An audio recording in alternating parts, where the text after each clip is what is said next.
Autre sujet, c'est parti depuis ce matin au CICB pour la 15e édition de la Journée nationale des communes du Mali. Le thème retenu pour cette édition est décentralisation et réforme de l'État.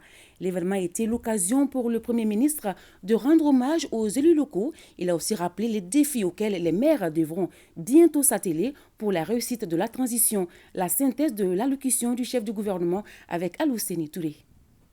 Les réformes politiques et institutionnelles constituent, selon le Premier ministre, une des solutions à la crise que traverse notre pays. Celles-ci connaissent beaucoup d'avancées, mais requièrent la pleine participation de tous, en particulier les élus locaux, relais privilégiés de l'État au niveau infra. Depuis août 2020, notre pays, le Mali, est engagé dans une transition politique qui a entrepris un processus de refondation dans une démarche participative et inclusive.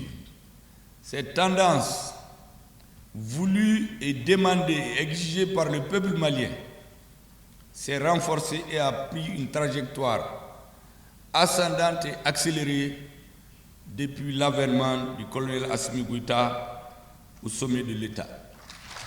Période que tous les Maliens caractérisent par la rectification de la transition. Ce processus s'est imposé à nous au regard de l'ampleur de la crise d'État dans notre pays et de la nécessité de lui apporter des solutions maliennes, des solutions endogènes, holistiques et ambitieuses. C'est pourquoi le processus de réforme prend en compte toutes les composantes de l'État, à savoir politique, institutionnelle, sécuritaire, économique et bien entendu socio-culturelle. Les acquis engrangés à la suite de ces réformes sont entre autres le parachèvement du processus de réorganisation du territoire, l'élaboration d'un projet de nouvelle constitution qui sera soumis au référendum le 18 juin, la réforme du système électoral, la relecture des principaux textes de l'administration du territoire et de la décentralisation, et enfin, la poursuite du chantier de réorganisation.